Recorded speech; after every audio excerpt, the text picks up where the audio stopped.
Nosso tema hoje é utopia e nós vamos conversar sobre esse tema com duas grandes personalidades, duas grandes inteligências do nosso país. Nós vamos conversar sobre esse tema com um educador, psicanalista, um grande escritor, um romancista, professor titular da Universidade Estadual de Campinas, Rubem Alves, que conversará conosco sobre essa temática, junto com o antropólogo, senador, ministro duas vezes do nosso país, um dos criadores da Universidade de Brasília, junto com Anísio Teixeira, que é o grande Darcy Ribeiro.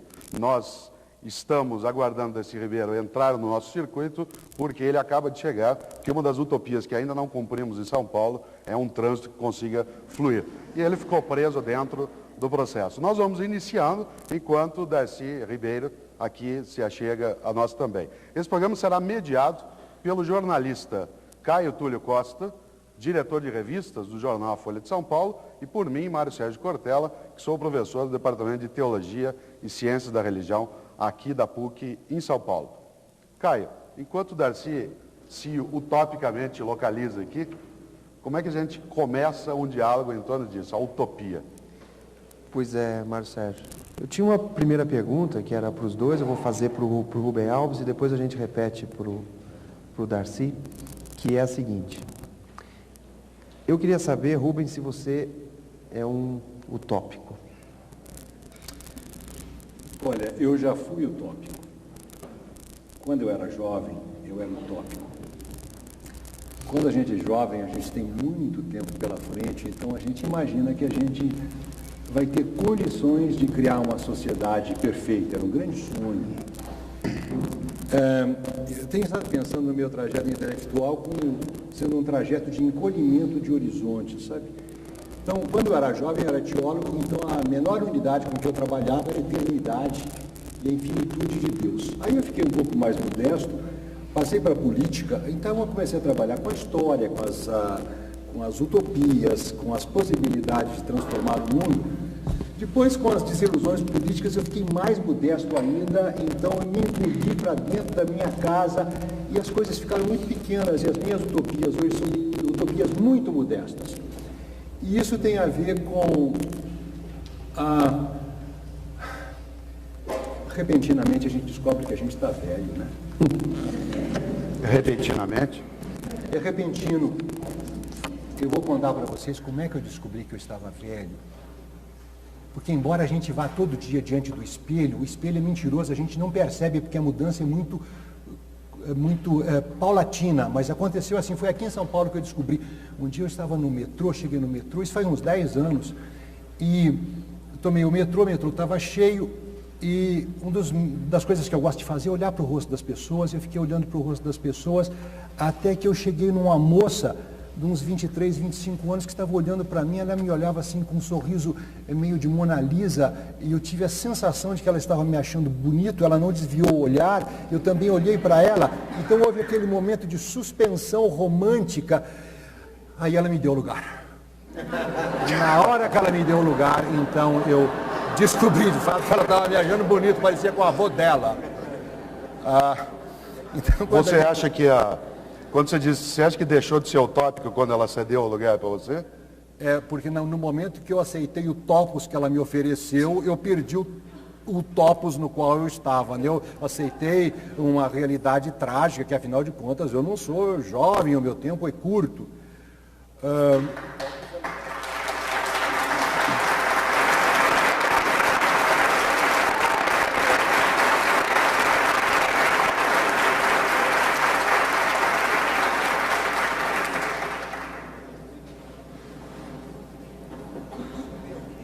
O senador Darcy Ribeiro está conosco, como eu disse antes.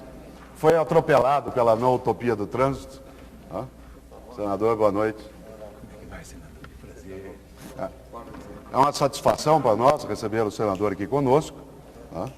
Nós nos alegramos bastante e temos certeza que essa conversa sobre utopia, ela vai caminhar dentro daquilo que a gente deseja. Antes do senador sentar-se, do antropólogo, do Darcy, como nós chamaremos, do brasileiro Darcy, nós estávamos conversando, Darcy, com o Rubem, perguntando para ele se ele era utópico, né? Se ele tinha alguma forma de utopia. Ele disse que ele já foi utópico. Quando ele era jovem, ele era utópico. Agora é um ajuizado, né? Ele é ajuizado. Essa pergunta que o Caio Túlio fez, nós vamos trazer agora. Você acha que você é utópico? Por todos os lados, em cima e embaixo. Por quê? Porque quem tem um país para fazer desse tamanho, quem tem potencialidades imensas de ser uma das civilizações do mundo, se não prefigurar na cabeça o que vai ser, se não inventar o país que há de ser, o país nunca vai dar certo. Nós já temos séculos de erros e absurdos, porque outros pensaram o país para nós, outros se organizaram contra o povo brasileiro. Então nós temos um dia que tomar o poder na mão e, ao tomar, temos que ter um plano. O que é utopia? Essa palavra surge com o Brasil, quando o Brasil tinha 16 anos. Surge em 1516. O velho inglês, inspirado por essa coisa inesperada, absurda, que era a quantidade de índios que viviam de forma diferente, totalmente diferente do que se pensava que fossem os antepassados, em vez daquela ideia do antepassado bíblico, que era um ermitão comendo raiz amarga no deserto, que os europeus pensavam que o seu antepassado era isso. De repente, aquela indiada nua, bonita, o bom selvagem. Mas isso o Tomás Moros não viu, Darcy. O Tomás Moros não viu, mas leu. Então o Tomás Moros escreve utopia, que significa em lugar nenhum. Mas o que é o que o Tomás Moros faz? Ele inventa uma vida que não havia. Ele inventa uma ilha da perfeição, onde os problemas que ele via na Inglaterra não ocorriam. Então, utopia é inventar o país que você quer. Então, por isso é que eu sou utópico, essencialmente utópico. Então, Rubens, você acha que utopia é questão de idade, então? Eu vou voltar a isso. Eu posso retomar isso Claro, que o Darcy vou. falou? Isso que o Darcy falou eu acho muito importante, porque eu acho que a grande utopia que nós temos é, antes de inventar um país, é inventar um povo.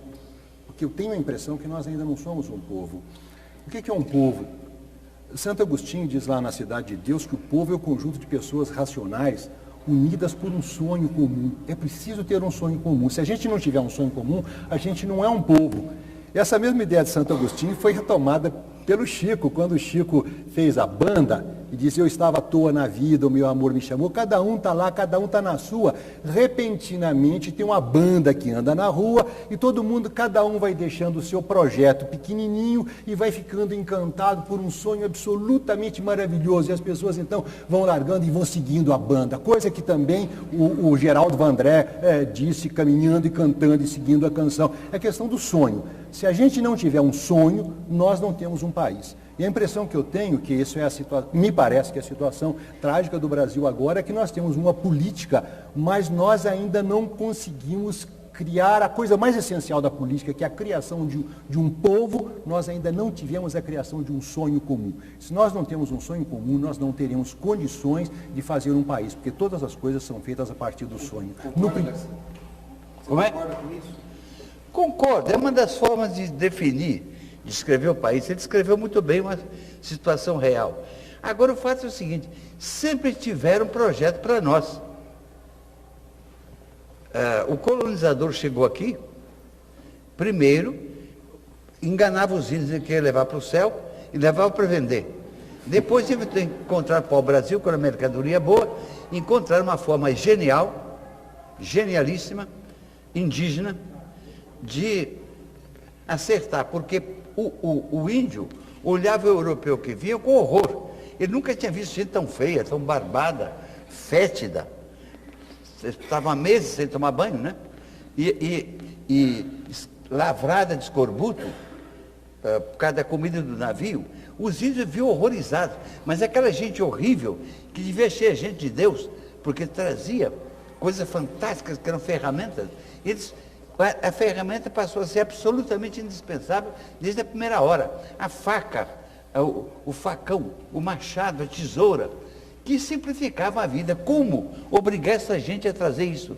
Então eles começaram, cada aldeiazinha, porque não tinha um Estado unitário, cada aldeia levava uma menina bonita para um europeu que se instalasse na costa. O Ramalho aqui tinha umas 30, cada filho dele tinha 30 também, e eles todos transavam com todas. Então quando os jesuítas chegaram aqui, São Paulo era aquele horror, aquele burburinho para criar mameluco. Então, foi assim, com base nesse parentesco, é que o europeu conseguiu que fosse importar para o Brasil para pôr no barco dele, o que era um trabalho muito difícil. Mais tarde, nós importamos milhões de africanos, tínhamos gasto milhões de índios, gastamos milhões de africanos para produzir açúcar, para adoçar a boca de europeu. Então, sempre houve projeto para gastar o povo brasileiro, para usar o povo brasileiro. Hoje se usa para produzir soja em quantidades fantásticas, para engordar porco na Alemanha e no Japão. Ou seja, houve sempre que tivesse um projeto para nós. E tem uma canalinha agora, a canalha neoliberal, que está aí dizendo, o importante é o mercado mundial nos organiza, ele nos dá...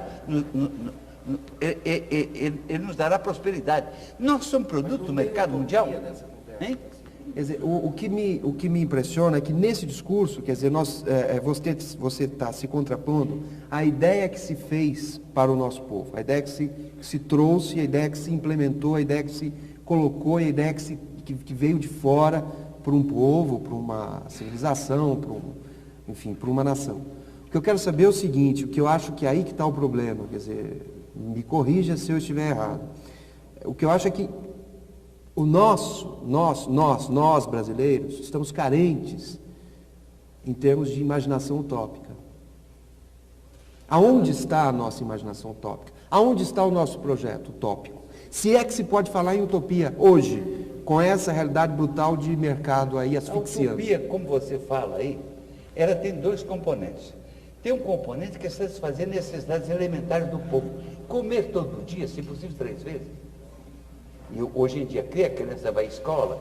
Então, atender necessidades fundamentais, isso, digamos, é a vontade que vem de baixo. É como no órgão, é um som profundo. É o povo que quer essa coisa. Temos elementar. Não há país do mundo com tanto recurso, com tanta gente com fome. Então, é horrível. Então, a utopia é uma vontade de comer todo dia, de ter um emprego, é de poder educar o filho. Isso aqui é uma utopia. Isso aqui é o clamor utópico mais alto. Agora, é claro que os pensadores, os políticos, os intelectuais, só que a maior parte deles se vendeu, está do outro lado. Tem que... Qual é o outro lado, Darcy? Tem que pensar, tem que projetar. Por que caminho, de que modo? A direita sempre nos venceu. Agora, por exemplo, uma das maiores alegrias que eu tive na vida, grande alegria, deixa eu tomar um minuto. Eu trabalhei, por exemplo, com o Salvador Allende no Chile. Eu fui assessor dele, tentando fazer o socialismo em liberdade. É uma coisa incrível, que a chance do socialismo, em vez de surgir na França avançada, na Itália avançada, surgiu no pobre Chile. E eu estava lá fazendo força. E lá, o povo chileno votou pelo socialismo. Eu achava que o povo brasileiro nunca votaria pelo socialismo. Agora, para mim, a grande surpresa, das mais belas da minha vida, é que nas duas últimas eleições, o povo votou na esquerda. A esquerda é que foi incapaz de se unir. A esquerda se dividiu. Se tivesse sido unida, a esquerda podia ter alcançado o governo, o poder e reorganizado o país. A direita nos enrolou outra vez. Então, utopia é, de um lado, um clamor profundo, que você tem que atender, que são necessidades que estão aí, porque há muita gente do mercado. Deixa a gente morrer, que não faz mal nenhum, se dá lucro. Agora, além do clamor, é essa criatividade. E nessa criatividade que nós, intelectuais, somos chamados a dar um papel. Os poetas, os intelectuais, desenhando a imagem do país que pode ser, do país que deve ser. Isso tem que ser feito aqui, porque esse país nosso não vai ser criado automaticamente, não. Isso não é uma Australiazinha, não. A Austrália, você pega um pouquinho de europeu, joga lá naquela ilha, eles matam os índios e faz uma cópia de segunda ordem da Inglaterra, uma Inglaterrazinha de segunda. Aqui é outra coisa. Aqui se trata de um gênero humano novo. Temos que criar uma nova humanidade. Então, Darcy, eu queria voltar depois a essa questão, porque ela é importante. Queria puxar isso com o Rubem. Tá? Você disse que você não é utópico. O Darcy disse que ele é utópico Eu digo que o e Rubem é precisa utópico, da não sabe. imaginação. Ele não sabia. Ele era utópico e não sabia. Se você é utópico e não sabia, precisa uma imaginação utópica? Não é bem essa coisa, não. O que eu acho é o seguinte, o Darcy está... eu acho essencial, isso é uma coisa que o Bachelard fala, que eu acho muito importante, que a gente só convence as pessoas, despertando nas pessoas os sonhos fundamentais. Eu não vejo sonhos fundamentais sendo articulados aqui no Brasil. E eu creio o seguinte, que para despertar os sonhos fundamentais, nós temos o Darcy estava falando, a nudez, as coisas essenciais, as coisas que estão ligadas ao corpo. Na medida em que eu fui deixando as ciências sociais e fui me encaminhando para a literatura e para a poesia, e fui ficando muito mais próximo do cotidiano, do absolutamente cotidiano. E o trabalho que eu faço, literariamente, é para lidar com essas coisas. Assim eu tenho descoberto uma forma de tocar as pessoas naquilo que elas têm de mais essencial. Se eu não começar a descobrir o prazer, a beleza, não há possibilidade da gente pensar uma utopia. Tem um pensador medieval, Ângelo Silésios, que dizia o seguinte: a menos que nós encontremos o paraíso dentro de nós mesmos, não existe a menor possibilidade de que nós encontremos o paraíso fora de nós mesmos. Então eu diria o seguinte, que a descoberta, não é descoberta, a elaboração de uma utopia, um grande sonho social, ele não vem pela ação dos políticos, é alguma coisa que cresce a partir de baixo. O Cummings falava isso, né, que os novos mundos não são criados, eles nascem, eles brotam. E o meu sentimento, era isso que sentiu Guimarães Rosa. Guimarães Rosa tinha uma raiva de político. Ele dizia o seguinte, na famosa entrevista que ele deu, alguns meses antes da morte dele, ele dizia o seguinte: desculpe, né, o Darcy é um político diferente, não estou falando mal dos políticos, mas é diferente. O Guimarães dizia o seguinte: os políticos pensam só no momento, eu penso em eternidades, eu espero a ressurreição dos homens. Né? Guimarães Rosa estava pensando numa coisa grandiosa e ele queria produzir uma transformação na sociedade através de quê? Através da transformação das visões, das imagens, das maneiras de pensar das pessoas. Ele estava fazendo utopia, estava fazendo política através da literatura. Mas veja o seguinte, o meu querido amigo Rubens, meu querido amigo, colega Rubens, cita 4 autoridades aqui europeias para ajudar ele a pensar. Está muito bom, a gente tem que pedir ajuda lá fora. Mas o Rubens é dono voltou de uma experiência brasileira profunda, de um povo que não deu certo. Em lugar de usar a cabeça dele para ensinar os europeus, para pôr juízo na cabeça, ele fica pensando com a cabeça dos outros. Por exemplo, utopia, Rubens. O pessoalzinho que está no Pontal de Paranapanema é utopia. Quer dizer, aqueles cabrinhas bem orientados invadiram a opção de fazenda e estão querendo um pedacinho de terra para eles. O que é no Pontal de Paranapanema? O que é ali? Ali há uma ordem social sacana que mata o povo brasileiro, que permite o sujeito ter terra, não usar e não deixar usar. Então o direito de ter a terra e não usar e não deixar usar, quer dizer, um número muito pequeno, uma dezena de milhares de latifundiários, jogaram para cidades como São Paulo, milhões de pessoas para a fome. Então, de repente, um partido, um grupo político, inventa uma forma e diz a esses camponeses: toma o que é seu, toma um pedacinho de terra. Eles estão tomando, vai ser bonito. Tem uns 100 grupos desses dispostos a entrar por aí. Vão ter apoio da opinião urbana. Vai ser difícil esmagá-los, como nas tentativas anteriores, como eles tentou fazer isso entre Minas e Espírito Santo, tentou fazer isso no contestado do Paraná e de Santa Catarina. Agora, isso tem mais apoio. Então, eu creio que utopia é ter um projeto político e ir tentando fazer aqui e agora coisas. Aqui e agora mudando o mundo. Esse mundo é muito bom, muito gostoso para o Rubens, para mim. Viver uma vida confortável. Então, para uma camada muito pequena, de 5% brasileiro, a vida é gostosa, por que não continuar assim? Mas para o povão é uma merda. Está muito ruim isso aí. Tem muita fome, tem muita criança abandonada. Essa quantidade de violência que tem no Rio de Janeiro, que tem aqui em São Paulo, a raiz disso é o desemprego. É que o Estado não está responsável pelo desemprego. Esse país que viveu com fome de mão de obra, sobra mão de obra. A Europa passou por isso uma vez. A Europa, de repente, a força de trabalho excedia a necessidade do sistema de produção. E a Europa exportou 60 milhões de europeus.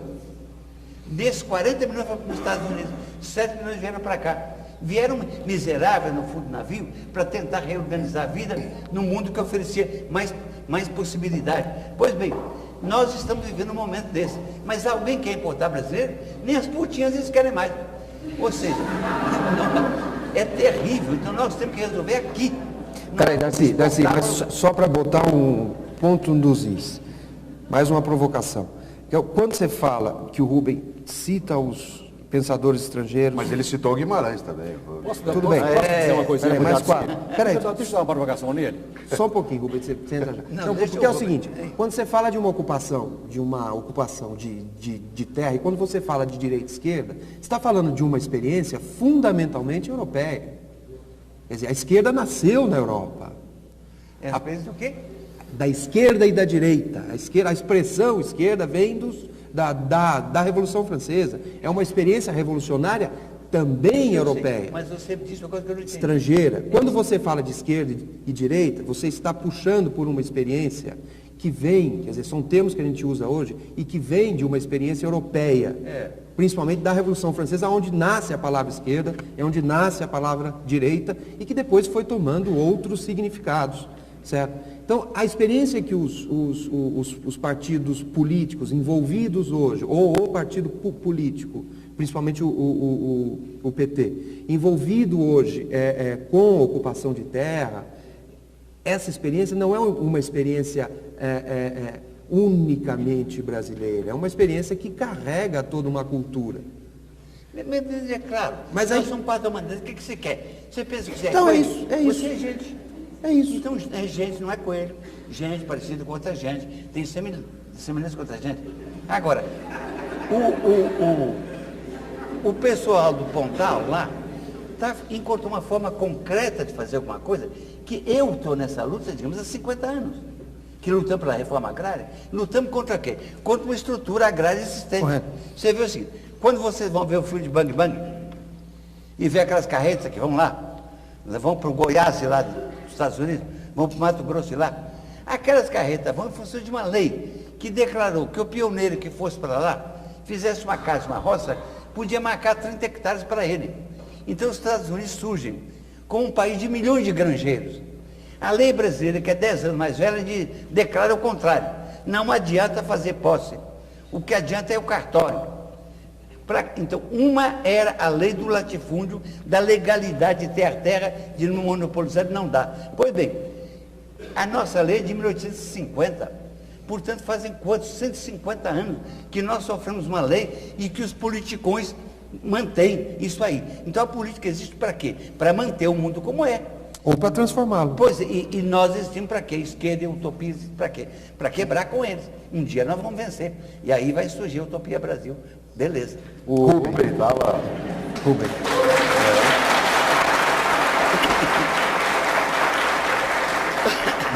Nós vamos voltar a isso que o Darcy fala, da Utopia Brasil. O Darcy me deu uma alfinetada aqui, eu não sei se você tem razão para me dar alfinetada, mas eu só queria lembrar o Darcy, um movimento brasileiro aqui muito importante na nossa história, que é o movimento da antropofagia.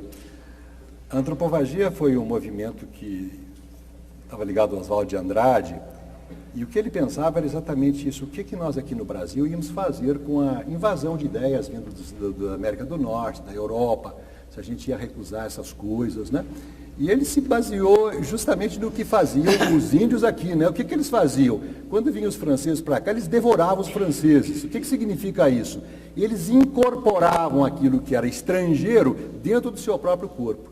Isso criou então um movimento antropofágico que significa o quê? Nós brasileiros não vamos nos fechar só nas coisas brasileiras, como a China fez durante não sei quantos anos. Nós temos de incorporar. E como é que nós incorporamos? Nós vamos devorar os estrangeiros. Eu quero ir um pouco mais fundo, aproveitar as cabeças que estão aqui, principalmente do Darcy e do Rubem. Que é o seguinte, uma das utopias mais decantadas é a da República de Platão, E nela ele dizia que quem deveria dirigir o Estado eram os filósofos reis. Né? O que vocês acham disso? Quem é que deve dirigir o Estado? É para mim? Para os dois. Tá bom. Primeiro, quer dizer, eu gosto muito do Rubens. Gostava mais antigamente, ele era mais bonito. Tinha uma cabeleirona grande, tinha uma cara genial assim, tinha umas atitudes geniais também. Pois eu gosto muito de ler o Rubens também. O Rubens é um homem inteligente. E veja, eu citei o dono das utopias, que é o Thomas More. Eu não sou contra, não. Eu só quis fazer um pandan, sem chatear, sem cutucar o Rubens. Um pandan é o seguinte: nós temos uma experiência riquíssima. Precisamos aprender, eu estou aprendendo isso a minha vida inteira, estou tentando, o Rubens também.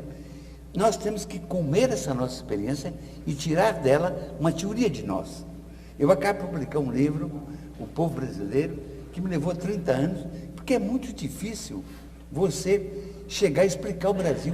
O Brasil causa tanta perplexidade, acontecem tantas coisas que parecem contra a natureza das coisas, contra tanta possibilidade de fartura, tanta penúria, acontece tanta coisa que é preciso pensar, e é claro que é preciso de ajuda de todos os pensadores para pensar. Essa ideia do filósofo estadista, que os gregos gostavam muito dela, muito mais gente também, os romanos gostavam de ter um escravo sábio também ao lado para conversar com ele, sempre o intelectual foi usado assim, e a direita usa muito bem. Essas multinacionais, todas elas têm menino que sabe computação, que é a sabedoria moderna, perfeitamente bem, e os bancos têm quantidade de intelectuais brilhantes também trabalhando para eles. E quem é que está trabalhando para o povo? Quais os intelectuais brasileiros fiéis ao povo brasileiro, que estão ajudando o povo brasileiro a pensar seu próprio destino? Rubens é um exemplo disso. É de um homem que a vida inteira, a partir de uma vertente religiosa, esteve sempre muito... Mas eu não quero ser o presidente. Hein? Eu não quero ser o presidente. Eu queria ser imperador, Rubens, não me importa. Mas assim, o Rubens falou que não tinha mais utopia. Você está descrevendo o Rubens de outro tempo? Não, é que o Rubens não sabe. O Rubens... Não, eu estou usando, brincando que eu estou usando o sentido de utopia com que o Rubens concorda perfeitamente. Um povo não pode passar, ele mesmo disse, sem um sonho, sem uma ideia de si mesmo. E é um perigo. Inclusive, deixa eu dizer a vocês uma coisa. Vivemos um momento de transformações fundamentais no mundo. Depois da guerra, eu vi surgir a pílula, o direito ao orgasmo, a nova mulher, os antibióticos que acabaram com a maior parte das doenças ruins, tanta coisa a mais, o plástico, os transistores, a eletrônica, a cibernética, a informática.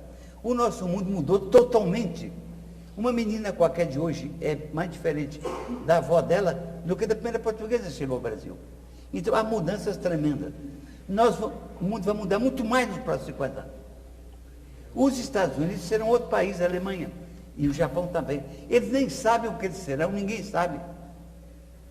Mas eles estão tomando providência, por exemplo, com essa lei de patentes, para que nós sejamos o que vai corresponder ao desejo deles. Então, nesse momento de transformação do mundo, em que tudo vai ser diferente, é claro que o nosso futuro não é o presente deles, que já nem será deles mais. Então, inventar um futuro, inventar um projeto próprio para a nação, é o grande desafio dos intelectuais brasileiros. Nós temos que pensar esse país com suas imensas potencialidades. E eu estou dizendo sempre que o Brasil é a nova Roma. Tem um argumento para dizer isso com orgulho do que o país pode ser, do que o país já é, do povo que já é, esse povo mestiço.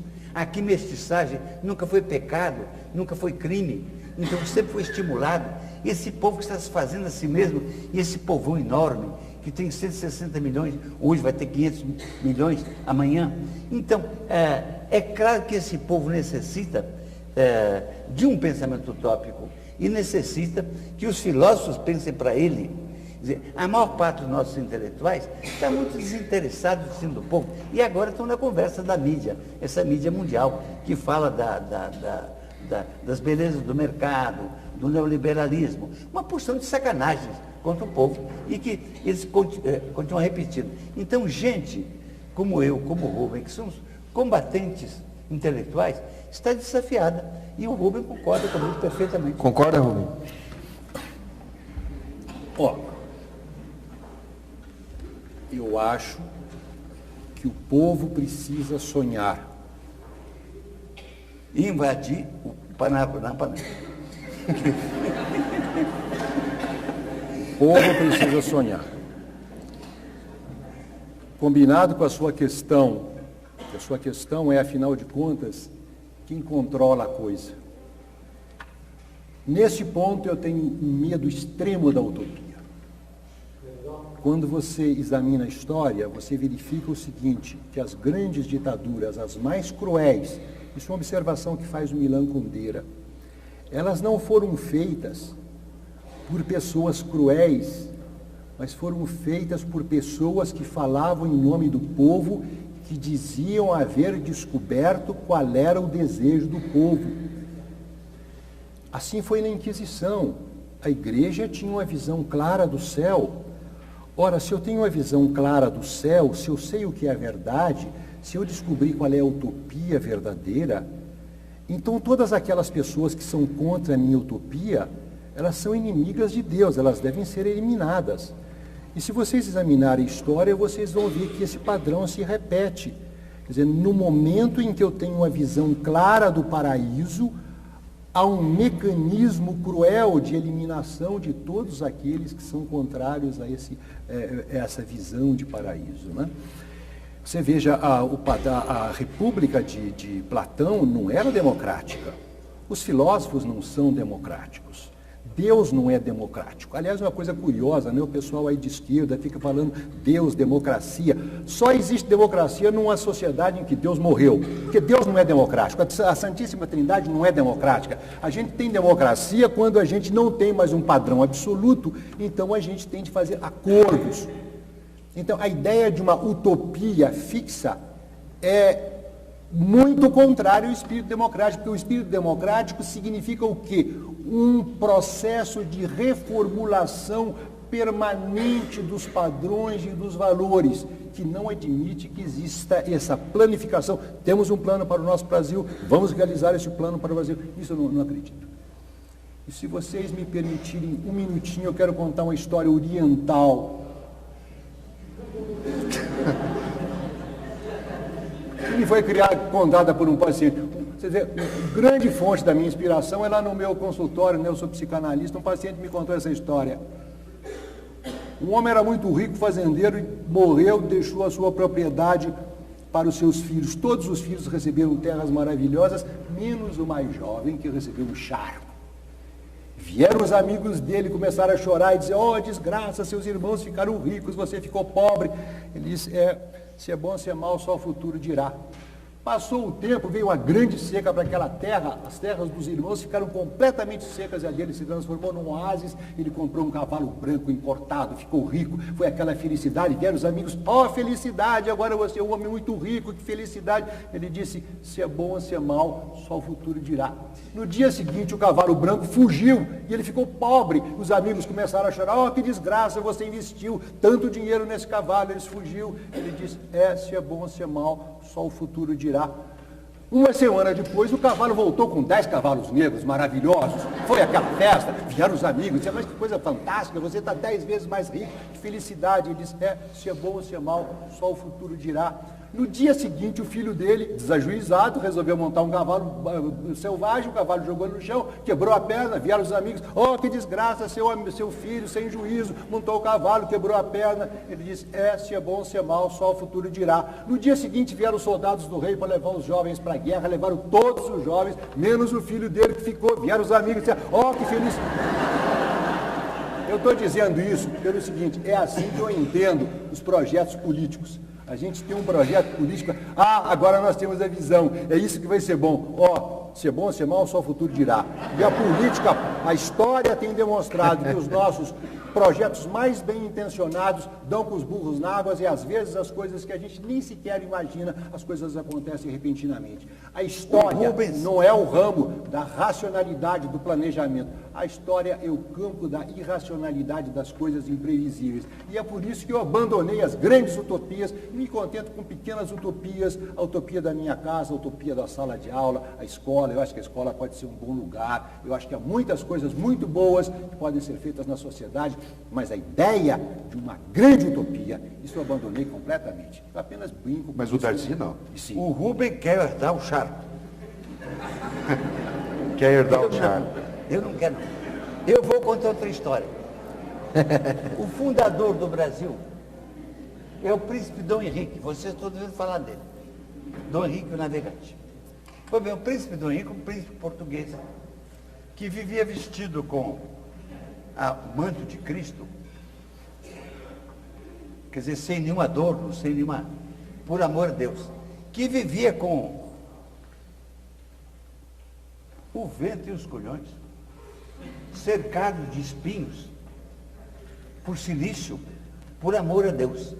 Esse homem tão religioso, tão do amor a Deus, é que fez o mundo novo, é que montou o barco oceânico que chegou até aqui. Juntou no mesmo barco leme, astrolábio, bússola e canhão. E com isso fez um mundo novo. Pois bem, o príncipe tinha uma utopia de que eu gosto muito e que eu quero contrapor as utopias, as anti-utopias do meu amigo Rubens. É preciso ter utopias, escolher entre elas a utopia do Henrique, que é durante a Inquisição, é de que houve um tempo do Pai, de que fala o Velho Testamento. Veio depois o tempo do Filho, de que fala o Novo Testamento. É chegado o tempo do Espírito Santo, em que Deus está solto e se pode fazer o paraíso nesse mundo. Esse é um pensamento utópico, religioso, lindo, infinitamente melhor do que os pensamentos canalhas dos outros, que queriam se aproveitar da oportunidade da navegação para ricar. É claro, quer dizer, houve gente como o príncipe. Você calcula o seguinte: o príncipe, em 1454, o Papa deu uma bula para o príncipe. A bula, o Papa dizia que onde você chegar e meter sua pata, a terra é sua. Ele estava percorrendo a costa da África. O negro que se você puser a mão, é seu escravo seu e de todos os seus descendentes até o fim do mundo. Ou seja, há uma ordem no mundo que é uma ordem contra o homem, é uma ordem contra a maioria dos homens. E é preciso lutar contra essa ordem, é preciso ter clareza contra essa ordem. Então, uma contradição, digamos, aquela vontade papal que vinha lá, como uma igreja organizada, burocrática, e o príncipe que, apesar de tudo, estava sonhando com o comunismo, ou com o socialismo, ou com a construção do paraíso na Terra, que no fundo é o que nós queremos, é o que eu quero, e que o Rubem, apesar dele, tem que querer também. Não é só na casa dele, está muito contente com a casa dele, com a sala de aula dele. É sala de aula para todo mundo, casa boa para todo mundo. Então, mas veja só, Rubens. Posso dizer só uma coisa, Darcy? Claro. Vocês vejam, eu concordo inteiramente que é preciso ter utopia. Eu falei sobre a necessidade dos sonhos. Eu só não concordo com uma coisa que o Darcy falou. Eu não quero que os políticos sejam administradores dos sonhos do povo. Quem deve ser, então? Isso é que eu não sei. Essa é a minha dor. Só o futuro dirá? Eu não sei. Só o futuro dirá. Eu sei. O Darcy sabe. O imperador sabe. Não há burrice maior do que ficar contra os políticos e misturar todos. Porque é claro que a maior parte dos políticos quer que a ordem social continue. E nós temos que lutar contra eles. Mas lutar contra eles é fazer política. Eu preciso do Rubem político para lutar contra a canalha política. Então a canalha quer manter a ordem social, que é vantajosa para ela, que é lucrativa para ela, e ela tem que ser vencida. E vencida politicamente, não é vencida numa poesia, não. É vencida concretamente, com formas de ação concreta. Então, realmente, o que eu preciso é que o Rubem milite politicamente. Escolha seu partido, entre nele e brigue contra os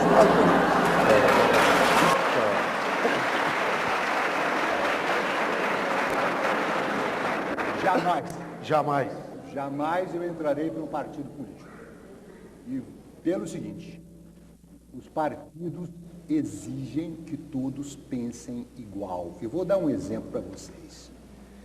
Quando houve o plebiscito sobre parlamentarismo e presidencialismo, o Genuíno e o Lula eram contra ao presidencialismo e eram favoráveis ao parlamentarismo. Houve consulta às bases e determinou-se que a utopia era o presidencialismo e o genuíno foi condenado ao silêncio o mesmo silêncio que puseram sobre o Leonardo Boff. Eu pergunto, o que é mais cruel, ser condenado ao silêncio pelo inimigo e pelo ditador ou ser condenado pelos pares? Eu digo, mais cruel ser condenado pelos pares. E como eu sou protestante de origem, e os protestantes de origem, que não existem mais, né, porque a gente tem hoje, que é aquele bispo macio, essas coisas, mas são protestantes teimosos, assumem a sua individualidade. Eu sou metafisicamente incompetente para militar num partido, porque simplesmente eu não consigo fazer o boca de forno. Então, vamos dizer, a minha militância política é mais a militância de um franco atirador, de um profeta. Eu estou de fora, eu brigo de fora, mas eu não tenho jeito, não consigo entrar no partido porque me falta essa capacidade de pensar aquilo que o partido está dizendo. Isso é muito contrário ao espírito protestante, talvez seja comum ao espírito católico. Agora, veja o seguinte, eu sou de origem católica e também. Vejam aqui, o exemplo que ele dá. Todos os politicões queriam parlamentarismo. O Rubem aparentemente também queria. Todos os politicões queriam. Quem escreveu o manifesto presidencialista fui eu. Então eu tive nesse momento uma atuação muito presente, porque eu escrevi o manifesto presidencialista desmascarando a canalha parlamentarista. Então, o argumento fundamental é o seguinte: você entregaria o poder na sua cidade dos vereadores? Claro que não. Você entregaria no Estado dos deputados? Claro que não. Na nação os deputadores? Claro que não. Então, basta o povo saber disso, porque o povo dizer, um presidente eu posso mudar, mas com o parlamentarismo entrará um cara que só eles mesmos mudam. E que vai organizar o poder segundo ele queira. E a derrota que nós submetemos à direita foi total, porque ela estava toda aderida no parlamentarismo. Tanto que a Constituição foi muito pensada, a nossa Constituição, um dos defeitos dela, da dificuldade dela, é que ela foi muito pensada para o regime parlamentarista, e o parlamentarismo não deu certo. A coisa é tão sacana. Veja esse episódio que é engraçado. Na Constituinte foi votado, era a hora de votar. Se o Brasil é parlamentarista ou presidencialista. Os deputados votaram pelo presidente. A questão estava fechada. Não podia ser aberta na Constituinte, se não acabava mais a Constituinte. A Constituição estava fechada. O que fizeram? Fez a canalhazinha parlamentarista. Procuraram um único deputado que havia na Câmara, que era monarquista, e disseram, olha, vai fazer 100 anos já que começou a República. E vocês podiam pedir o plebiscito, que nunca houve, para saber se o povo não quer um rei. Você calcula, vocês pediram o plebiscito, perguntando, você não quer o rei? Nós aproveitamos a chance e perguntamos também se não quer o parlamentarismo. Dizer, há jogo mais sujo que esse? Mas não são utopias em curso? Não são utopias em curso. Utopia é quando você quer fazer alguma coisa para transformar o mundo, para melhorar a vida do homem.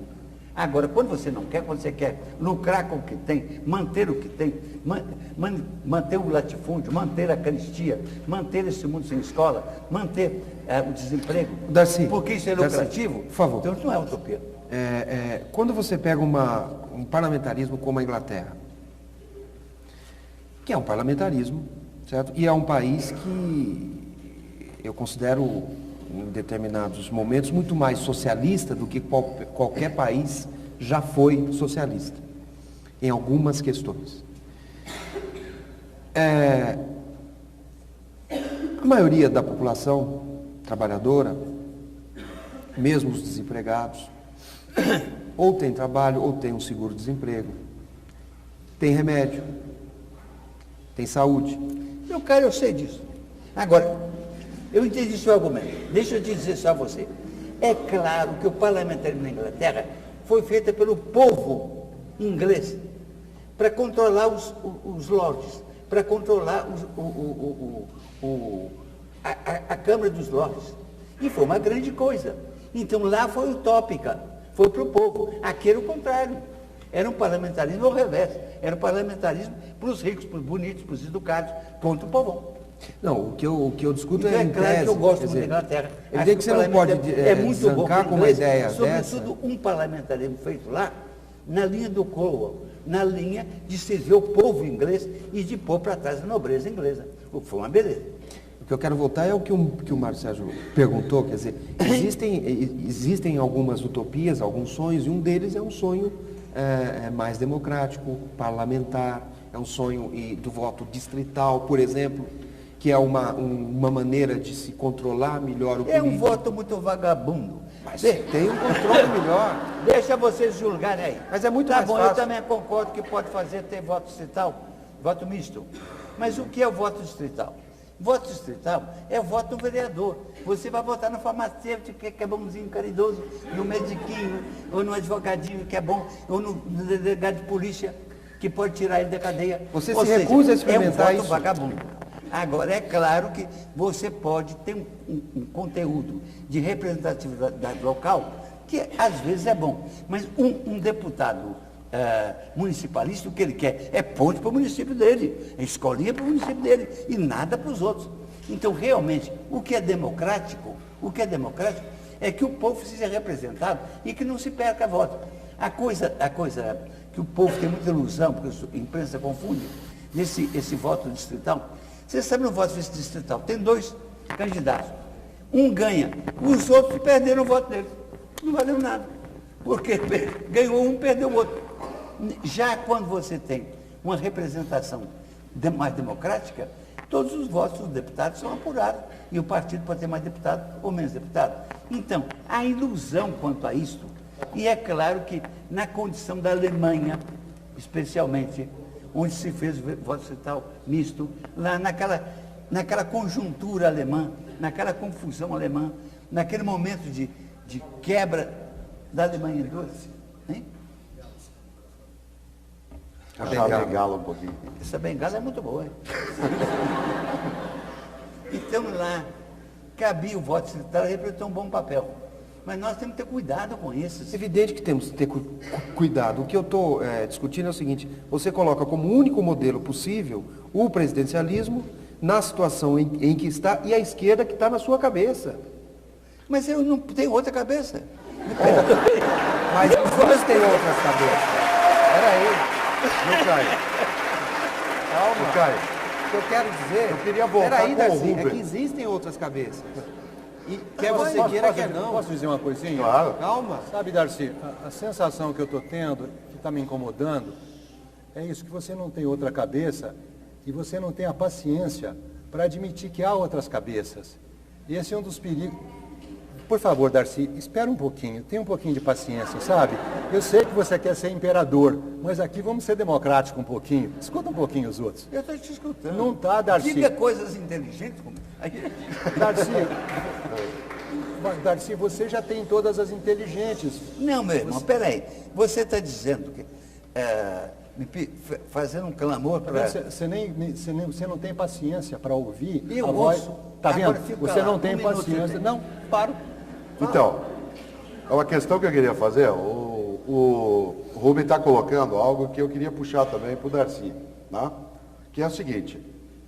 Eu perguntei, Darcy, mas não são utopias possíveis? Por exemplo, no plebiscito, eu posso ser parlamentarista, posso ser monarquista, etc. Você diz não, a utopia é aquela que encaminhe para uma sociedade diferente, melhor, etc, etc. Ah? E pode ser monarquista boa. Eu pergunto para você citava antes a lei de terras norte-americana do século XIX, lá, Homestead. O Velho Oeste não era uma utopia para os colonizadores? O Brasil não era a utopia portuguesa?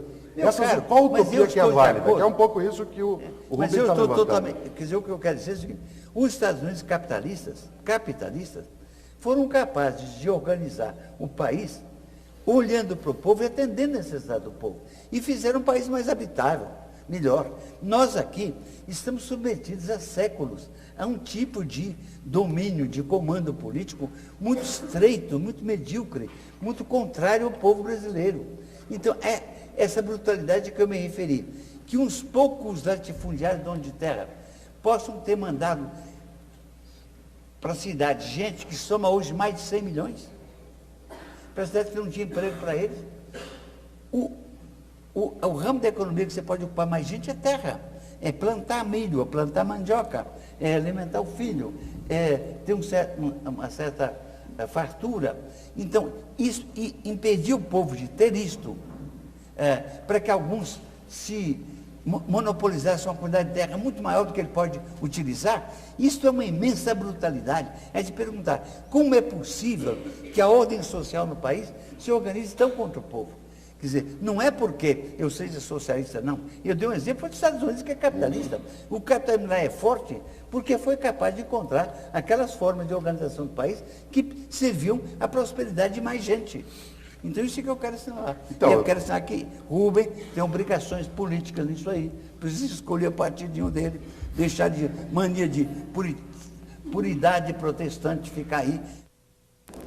O que é essa poliutopia? Agora você defende uma democratização da utopia, o Darcy fecha um pouco mais numa direção. Queria que você pensasse um pouco isso conosco aqui.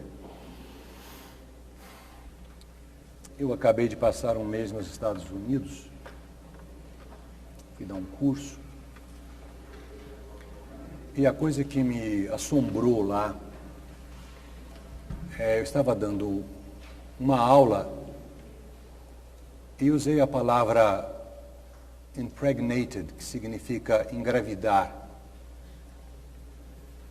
Eu fui imediatamente interrompido e acusado de estar usando uma expressão sexista.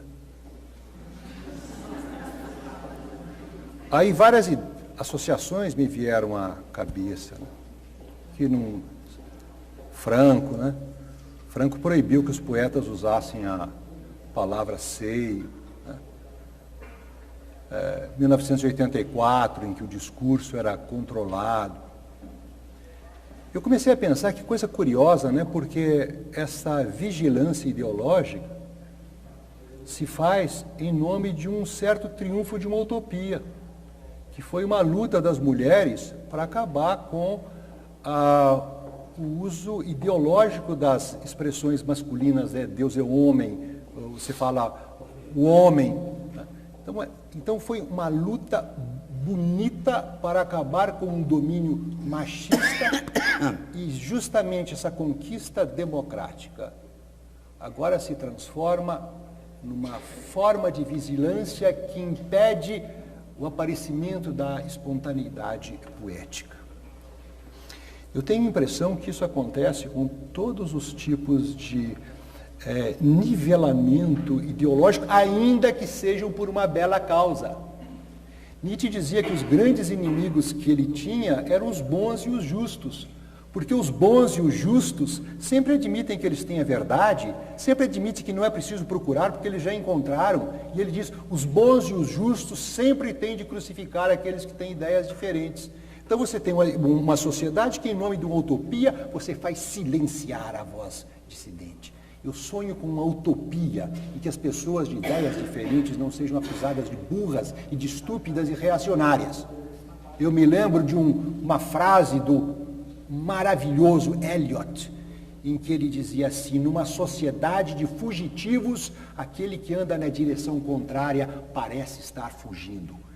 Eu quero defender uma sociedade em que as pessoas tenham a liberdade, o direito de dizer a sua palavra, porque justamente essa palavra de discordância contra a ideologia, contra o partido, é essa palavra que abre, que quebra, que cria a possibilidade de que o pensamento permaneça livre. A liberdade nunca foi conseguida pelo consenso. Pelo consenso, Galileu seria queimado, porque a maioria não acreditava em Galileu. São sempre as figuras solitárias. Eu acredito nas figuras solitárias. Eu acho que das figuras solitárias, como Jesus Cristo, é que depende o futuro da humanidade. Então eu quero defender isso. Eu quero defender o meu individualismo, o meu direito de pensar, ainda que eu esteja andando na direção contrária.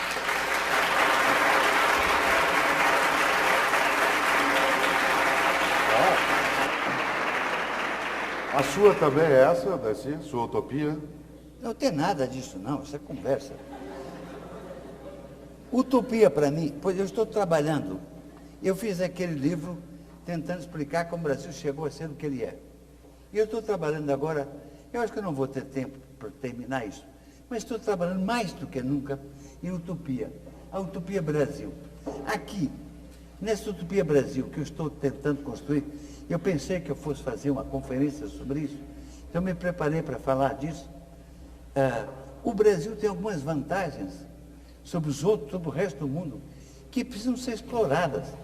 Nós temos, por exemplo, aquilo que eu fiz referência, um povo mestiço com orgulho da sua mestiçagem. No mundo inteiro a mestiçagem foi combatida, aqui não. Então é um povo que está fundindo uma humanidade mais humana, porque tem mais matrizes humanas incorporadas dentro dela. Um povo que construiu dentro do trópico, como herdeiro da sabedoria da floresta. E você veja as vantagens que nós temos. Por exemplo, o Brasil tem a maior superfície da terra, a maior parcela da terra, de terras agriculturáveis bombardeadas pelo sol. Então nós temos um bombardeio energético incrível, que no dia em que o Brasil tiver juízo e começar a entrar pela biotecnologia, que é o que o mundo hoje todo está esperando, nós vamos ter em cada área muito mais produção energética com a agricultura para produzir alcoóis do que todo o petróleo que nós tiramos do fundo da terra. E isso dá possibilidade incrível no Brasil. É claro que isso não interessa ao fazendeiro de agora que quer ser um gadinho ali agora, porque para o projeto de famíliazinha dele, aquilo está bom. Mas para o Brasil, dizer, um projeto de biotecnologia é fantástico. Outras coisas que não são visíveis, são muitas, essas utopias. Utopia é realizar essa potencialidade. Eu vivi 10 anos quase na Amazônia. Conheço a Amazônia. A Amazônia é o jardim da terra. Ela pode sustentar o Brasil de várias formas. Só uma. França, Inglaterra, Espanha, Portugal, Itália, vivem de turismo. Não há lugar mais bonito que o jardim da terra. Se nós demos oportunidade às pessoas, os casais do mundo, você chamar a namorada, vamos, meu bem, ficar pelado na Amazônia durante um mês? Maravilha. Então, essa possibilidade da Amazônia, oferecida ao mundo como turismo, e a Amazônia, o povo mais culto do Brasil é o povo da Amazônia. Culto no sentido de cultura, por exemplo, francesa. A cultura francesa é feita de gente que cria cabra para fazer o chèvre, ou que é capaz de produzir vinho, uva para produzir aquele vinho formidável. Então, você pode tomar em Belém do Pará 100 sorvetes diferentes. A Amazônia pode viver disso, mas toda a ocupação da Amazônia se faz derrubando a mata para convertê-la numa Argentina, numa pampa argentina, em que a mata é morta, a terra também se mata. Então, há uma possibilidade imensa, infinita, de desenvolvimento a partir do caboclo que está sendo... metade dos caboclos que tem a cultura mais elaborada do Brasil, a cultura que são herdeiros de 10 mil anos de adaptação, a metade deles já está passando fome em Belém e Manaus. É preciso ter uma intervenção aí, para dar a esses caboclos a oportunidade de voltar ao seu mato, de dar ao mundo o que ele pode dar. Outras coisas, utopias de século passado, um teórico do século passado propunha fazer um canal, como esse que São Paulo está fazendo agora, ligando o sistema Tocantins ao sistema Paraná de São Paulo. Isso permitiria navegação de Belém do Pará a Buenos Aires.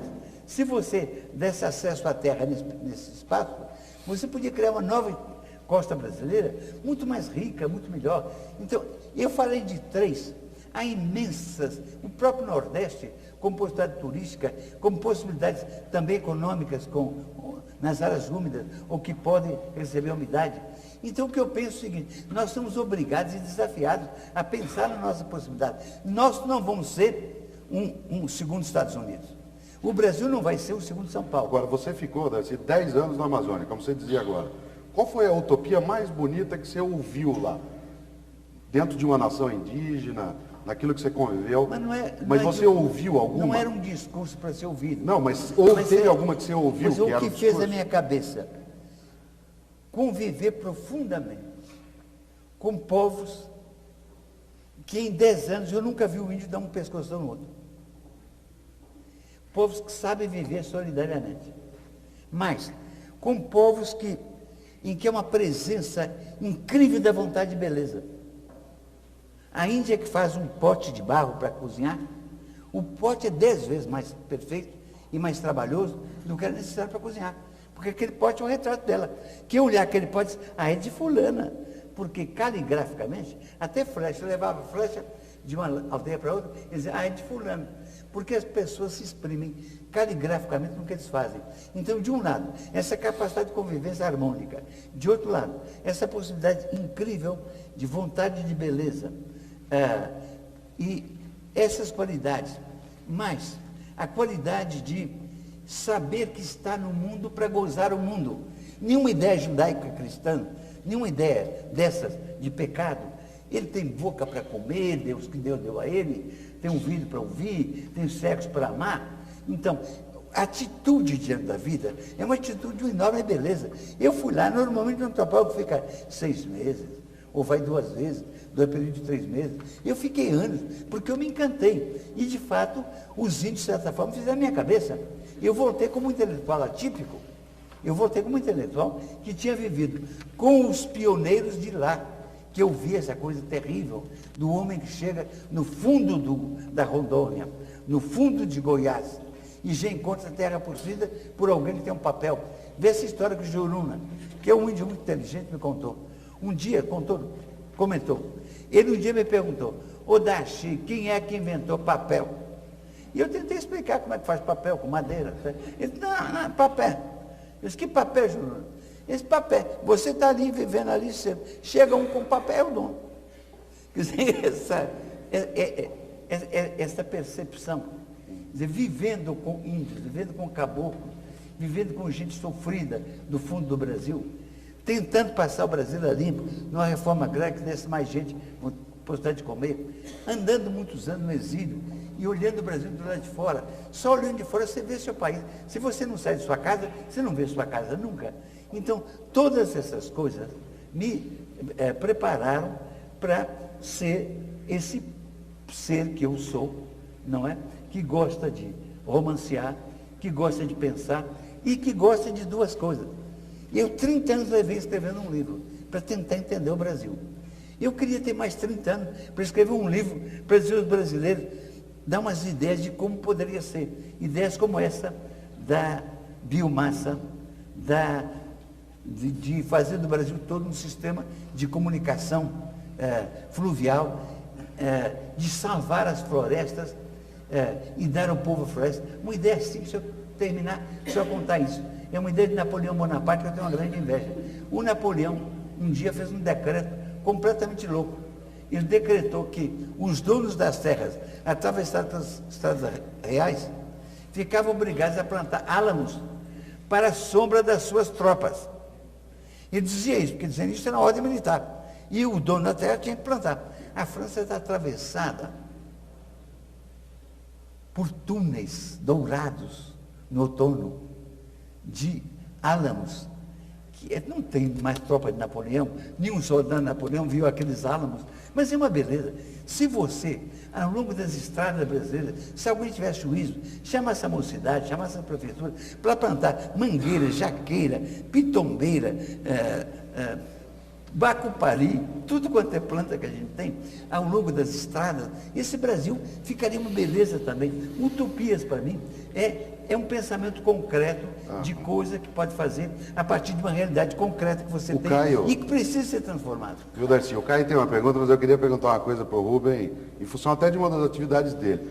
O Rubem, além de filósofo, psicanalista, é escritor. Escreve livros de educação, livros científicos, mas é autor de mais de 30 livros infantis. Você já contou alguma utopia? Você que diz que não as tem mais, já contou alguma para as crianças? E se contou, por quê? Mas é claro. Tem um livro meu que se chama Flautista Mágico. Eu vou contar como é que esse livro foi pensado. Foi um dia que eu estava aqui na rua Sergipe, no Instituto de Psicanálise. Eram mais ou menos 6 ou 7 horas da tarde. E repentinamente eu ouvi uma barulhada na cidade, que eu fiquei com medo. Eu estava no 6º andar, falei, o que está acontecendo? Um barulho metálico na cidade inteira. E eu desci depressa do elevador, estava chovendo. A hora que eu cheguei na rua, todo mundo buzinando e as pessoas na janela, era a noite do panelaço. Estava todo mundo batendo panela e buzinando pela volta da democracia. Eu comecei a chorar, que era uma coisa tão linda, tão maravilhosa. Pela primeira vez na vida, eu achei que a buzina de automóvel era mais bonita do que a Nona Sinfonia de Beethoven, e aquelas panelas batendo, mas que coisa linda, que música maravilhosa. E me veio então a ideia, isso não pode ser perdido, essa memória não pode ser perdida. Aí a cabeça começou a funcionar. É uma coisa interessante, eu tenho um princípio de criatividade que é muito simples, que diz o seguinte: ostra feliz não produz pérola. É preciso que tenha um negócio lá dentro perturbando. E o que estava me perturbando naquilo, eu fiquei com medo daquela memória se perder. Então elaborei uma história que era do flautista mágico, do homem que saía tocando a sua flauta, e à medida que ele ia tocando a sua flauta, o país ia sendo transformado, porque o país tinha sido invadido por dragões verdes e dragões amarelos. Eram os dragões verdes e os amarelos, representando evidentemente os militares e o dinheiro. E aí quando o flautista saía tocando, os dragões verdes iam realizando o sonho do Darcy, que eles iam sendo transformados, uns eram transformados em mangueira, outros eram transformados em pitangueira, e o país então se encheu de felicidade. Então, qual era a minha utopia? Minha utopia na que eu queria comunicar às crianças era o seguinte, aliás, uma coisa maravilhosa sobre aquele movimento das diretas já, que aquele movimento foi muito pouco ideológico. Ele não foi patrocinado pelos partidos, ele foi patrocinado pela beleza. As pessoas iam para os comícios como se fossem para grandes festas. Era a alegria que tomava conta do país. E eu acredito nisso. Para mim, a grande utopia é o seguinte, é uma política baseada em beleza. E uma coisa que o Neruda diz, ele diz assim, e nós, poetas, inauguramos a revolução da alegria. E é isso que eu esperaria. Eu esperaria, por exemplo, que a esquerda também fizesse isso, a revolução da alegria, né? Que ela tivesse uma estética bela para que as pessoas fossem comovidas e não apenas a estética dos horrores. E da direita você não espera nada?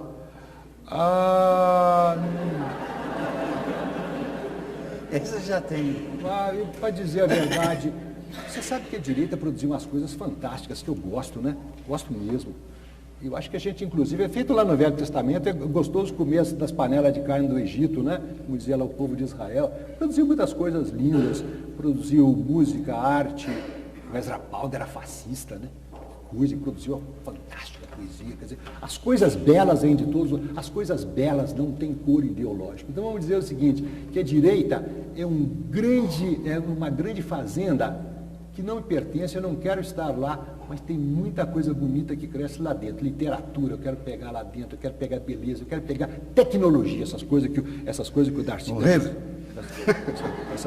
Por que não? Horrível. Por que não invadir? Por que não saquear? É que mantém o mundo tal qual está. Eu sei. Um mundo muito feio. Eu sei. Com criança com fome, com menina prostituída. Temos que brigar contra ela e ter raiva dela. Eu acho que a gente tem que saquear, que é diferente. Saquear, porque ela, querendo ou não, é verdade, ela produziu tecnologia, nós não vivemos sem tecnologia. Essas coisas que o Darcy falou de biotecnologia, olha, não foi pobre que produziu, não. Quem produziu biotecnologia foi gente que trabalha em laboratório norte-americano, tá? Então, você que... Brasileiro. Brasileiro também, brasileiro vai lá, pega a migada. Então, Deixa disso, Rubens, deixa de ser humilde. Não, senhor. Deixa disso. O negocinho aqui é melhor do que se quer. A questão é saquear e tomar as coisas belas e nos apropriarmos dela. Por que nós não vamos fazer isso? Tá bom. Porque, assim, não, o que eu acho é o seguinte, falando em utopia mesmo, eu acho que o conceito, enfim, se deteriorou de uma forma muito brutal em função, inclusive, da exploração ideológica que se fez em cima do próprio conceito. Você falou muito em direita e esquerda. Você acha que essa oposição, ela ainda existe da maneira clássica como a gente a viu? Ou como é que você acha que existe hoje a direita e a esquerda, se é que elas existem da maneira como nós conhecemos ou da maneira como nós a vivenciamos até o fim das potências socialistas? Olha, é um assunto amplo demais, mas se você colocou, vamos ver. Nós vimos esboroar, ruir, aquela coisa imensa que era a União Soviética, que se apresentava como a construção da utopia da esquerda, como o comunismo, e ruiu aquele edifício enorme. Era impensável que isso tivesse ocorrido. Isso começa com o Muro de Berlim. com a queda do muro de Berlim e vai adiante. Atrás disso estava o quê? Uma das coisas que está atrás disso, são muitos caminhos, você não pode explicar, mas uma das coisas que estava é que de repente ficou evidente que não vai haver guerra do fim do mundo. De repente. Não vai haver aquela guerra com bomba de hidrogênio que ia acabar com tudo. E de repente ficou evidente que era fútil para a União Soviética obrigar o seu povo a trabalhar 5 vezes mais que o norte-americano para manter uma capacidade de combate, como se a guerra fosse amanhã. E obrigar todos aqueles povos satélites também a viver sob uma pressão tremenda para uma guerra que não ia haver. De repente se distendeu. E a distensão foi tão grande que o mundo inteiro se sentiu aliviado daquela situação anterior de enfrentamento enorme. Muita gente, sobretudo a direita, ficou numa alegria tal que achou que acabou a esquerda, acabou o socialismo, achou que ganhou acabou a utopia, acabou a ideia de que o mundo é um projeto e que é melhorável e que o mundo é aperfeiçoável. Então, querendo fazer com que nós nos contentemos que esse mundo seja a merda que é, o que não é possível. Ou seja, esse mundo é muito doído, esse mundo brasileiro é muito doído para muita gente demais, para que a gente se console com isso e que aceite. Agora, tem um grupinho, o grupinho, por exemplo, que controla a mídia quase toda, que controla, que faz a cabeça da classe média. Essa gente toda está desenvolvendo uma atitude de que automaticamente as coisas vão dar certo. Não se preocupa, cruza os braços, vai brincar, porque o futuro é nosso e automaticamente o Brasil vai dar certo. Não vai dar certo. Não vai dar certo e pode piorar. Nós podemos ser recolonizados. Vem uma nova civilização aí. Se nós não tivermos ativos, claros, lúcidos e utópicos para nós, eles vão nos colonizar. Por essa brutalidade dos Estados Unidos agora, de obrigar o Brasil a votar a lei de patente. É com uma brutalidade incrível. Aqui em São Paulo, alguns anos atrás, um industrial fez um computadorzinho que era parecido com o Macintosh. A Macintosh deu um ataque de raiva tão grande. Eu sou macintocheiro, adoro Macintosh. Mas eles ficaram com tanta raiva que provocaram reação dos Estados Unidos que deixaram de comprar sapato um ano. O prejuízo foi mais de $1 bilhão para o Estado do Sul. Deixaram de comprar laranja aqui de São Paulo. Ou seja, é uma gente capaz de uma brutalidade total, que é capaz de passar peito no governo. Pois esses farmacêuticos que tem 94% da produção de remédio, que, para explorar a doença brasileira, saíram com grandes declarações pela lei de patentes. Na lei de patente que eu estou discutindo no Senado, eu estou propondo o seguinte: já que aparentemente vai ser impossível, a pressão sobre o Fernando Henrique, sobre o parlamento é tal, que vão voltar uma lei de patentes, eu propus, então, que metade do dinheiro resultante da aplicação de patentes e de royalties constitua um fundo para a nossa própria tecnologia. Por que esse dinheiro todo gerado aqui, com base em tecnologia, deve ir para fora? Que possibilidade eu tenho de ganhar isso? Muito pequena, mas tem a possibilidade de conversar com o senador, de conversar com o deputado, de fazer pessoas discutirem isso, não é? Eu queria levantar uma questão para o Rubens, que eu acho que puxa um pouco nesse campo que o Darcy falava também, né?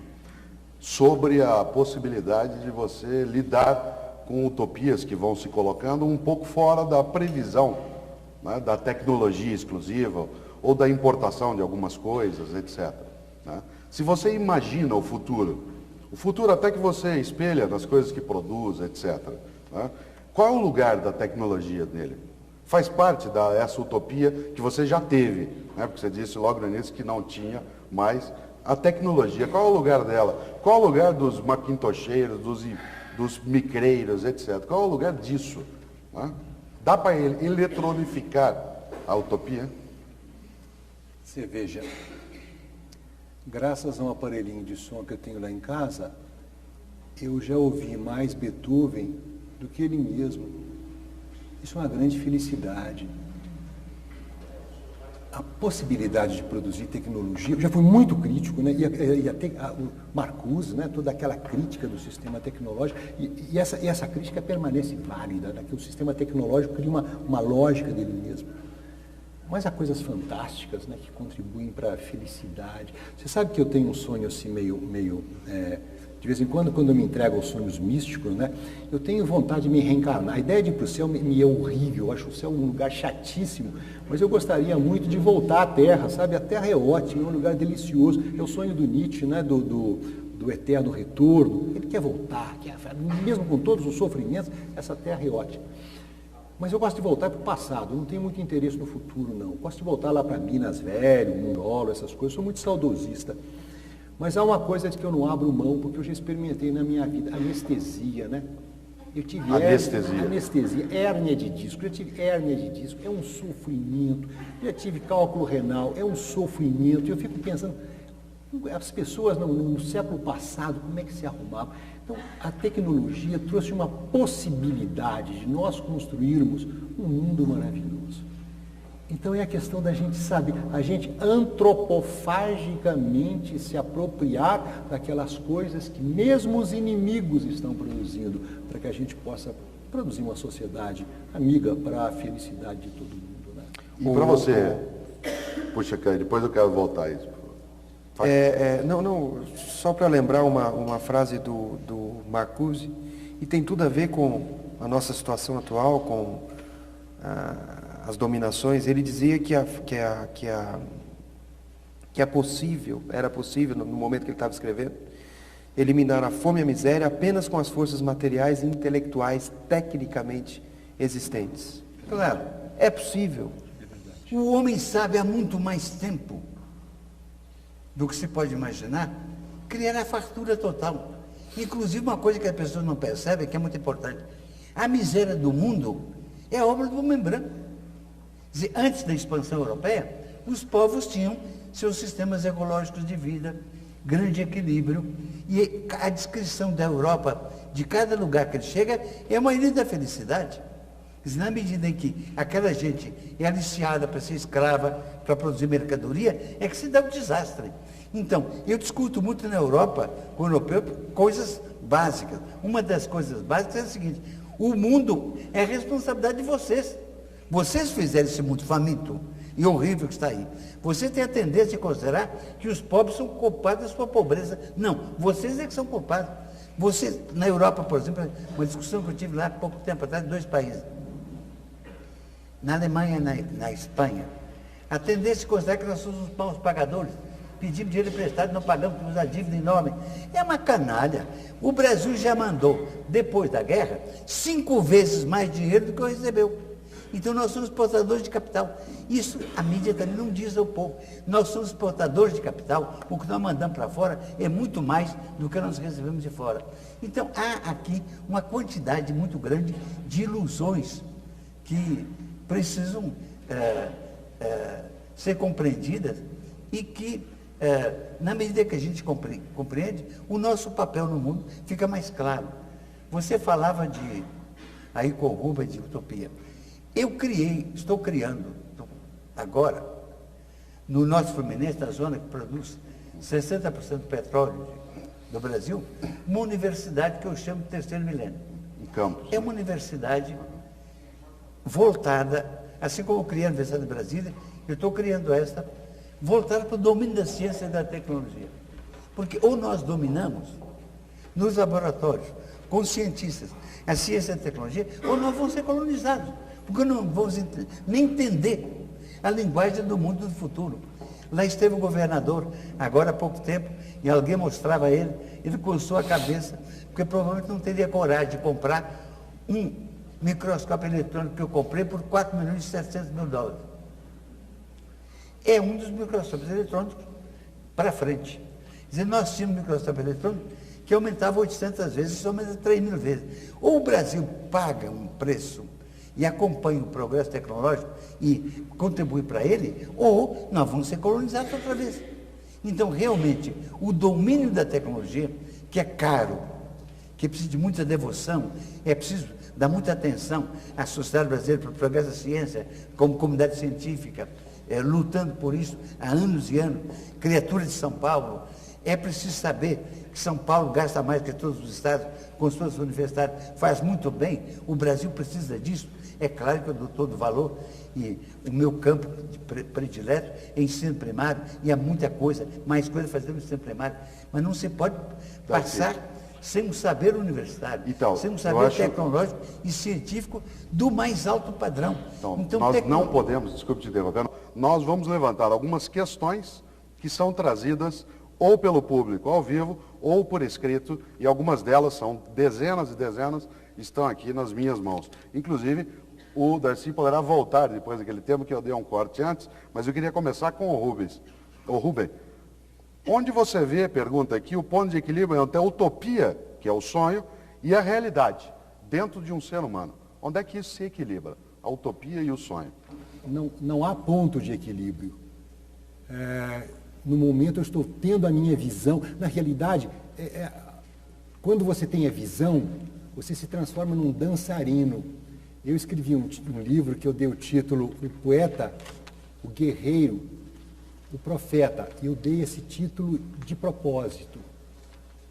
Na poesia, eu tenho a visão. A visão toma conta de mim.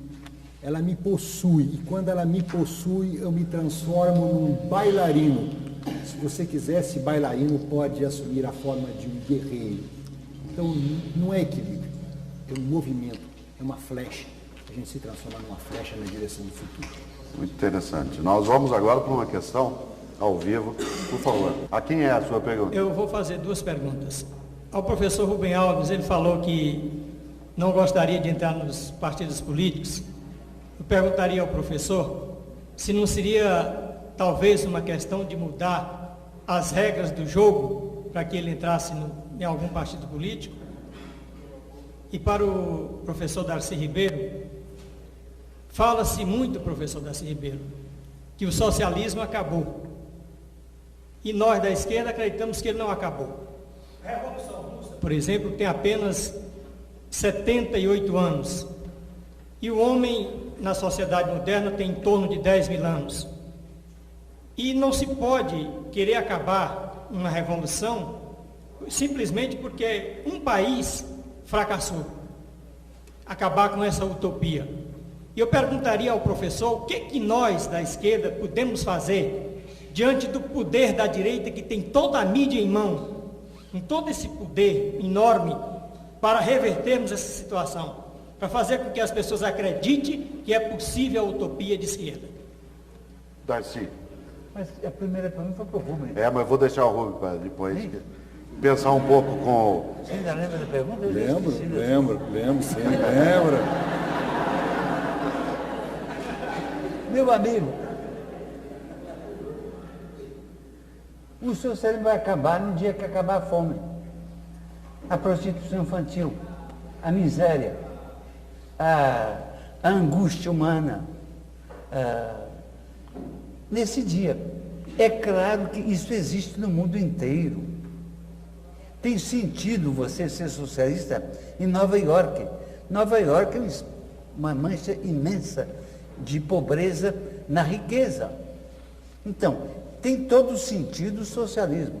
Não tem sentido para quem já pegou o seu, para quem já tirou o seu, para quem já tirou sua vantagem e pode até ficar de lado, e a preocupação dele é que o mundo não mude para ele não perder o que já tem.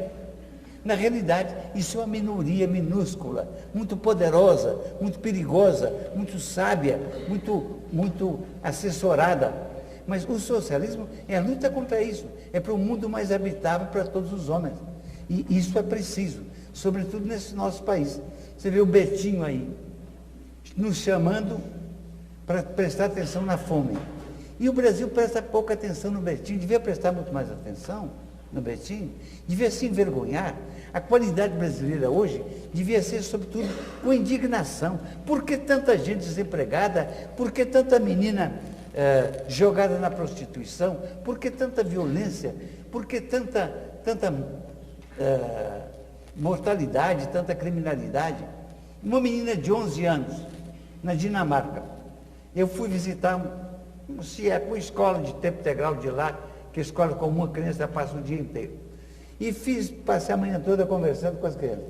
Então, uma menina de 11 anos me perguntou, vê que coisa terrível. O senhor acha que no seu país vão continuar caçando as crianças na rua?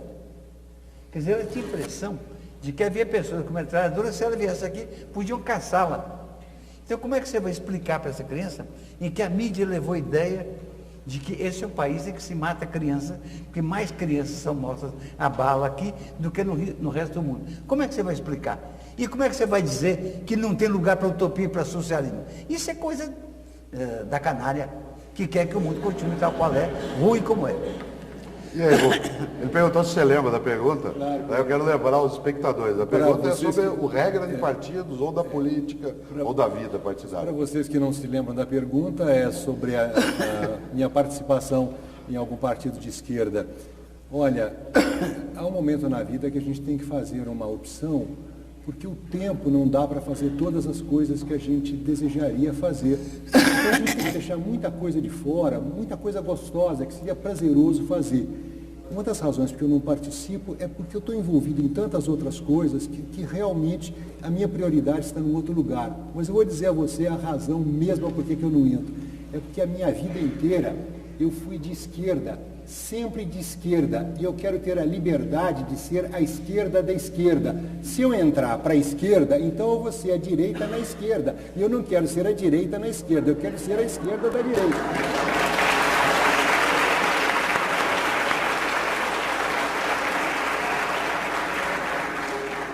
Das várias questões para o Darcy, vamos pegar uma agora, tá?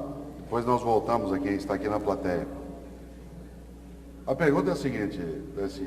Leonardo Boff costuma dizer, eu não sei se o Leonardo Boff costuma dizer, isso que está na questão, tá? Que o capitalismo privatizou os bens e socializou o sonho. E que o socialismo, ao contrário, socializou os bens e privatizou os sonhos. Onde está a utopia correta nisso? Olha aqui, eu sou muito amigo do Boff, nunca ouvi ele falar isso, mas isso parece com o Boff, é verossímil. É verossímil. Você acha que ele pode ter dito? Não, eu creio que é um pensamento do Boff. O Boff pensa essas enroladas aí.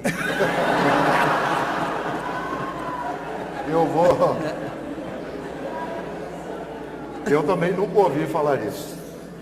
Uma questão para o Rubem, bem forte, que colocaram, algumas já passaram aí na política, tá? Mas uma delas, Rubem, é: você não acha que tem muita gente querendo melhorar o mundo e a si mesmo? Por que não juntar essas pessoas? Ou seja, recorre àquele mesmo tema anterior. Por que não quê? Por que não juntar as pessoas? Criar o Partido Rubem. Isso.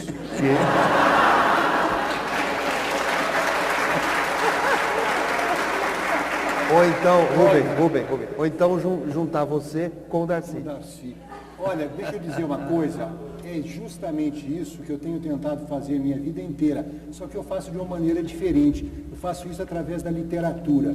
A literatura é uma forma da gente seduzir as pessoas para visões. Eu tenho estado tentando seduzir as pessoas para as visões. Na minha tradição terrível, que é calvinista, Calvino, homem terrível, viu? Porque ele tinha utopia. Ele tinha utopia, por causa da utopia dele, ele queimou Miguel Serveto. Mas ele dizia que era preciso criar o que ele chamava de pia conspiratio, a conspiração piedosa, ou seja, conspiração é uma palavra bonita, conspiração, aqueles que respiram o mesmo ar. Preciso respirar o mesmo ar. Respirar o mesmo ar como os mesmos sonhos. E é assim que a utopia surge. A utopia não surge de um plano que você faz, científico que você faz no escritório, mas ela surge dos sonhos do povo. É isso que eu tenho tentado fazer com a literatura, ou seja, é isso que tentam fazer os artistas. Por oposição aos políticos, eles tentam fazer o povo cantar, porque eles acreditam mais no povo do que na organização política. Então, eu respondo, eu estou tentando fazer isso. Bom, vou puxar uma questão aqui do público agora, por favor. No Brasil de hoje, a gente tem uma ideologia muito clara, que é a ideologia da mídia, e tem uma outra ideologia que está se formando, que é a mais eficaz que está aparecendo, que é um sucesso de franchising, inclusive, que é a ideologia dos crentes, a igreja dos crentes, que está tomando todos os espaços. Eu queria que vocês falassem um pouco sobre essa forma de utopia, que é essa igreja dos crentes que está se formando aí no Brasil, que inclusive apareceu num inventário do Le Monde sobre os centros de poder do planeta, apareceu a igreja do Edir Macedo. Então, por favor. Darcy, Deixa a Rubem falar primeiro, eu não entendi muito não. Então, Rubem. Essa é uma pergunta muito interessante. Eu tenho a impressão que dentro de 20 anos o Brasil vai ser dominado pelos crentes, pelos evangélicos. Para responder a sua pergunta, eu vou contar uma coisa que aconteceu alguns anos atrás.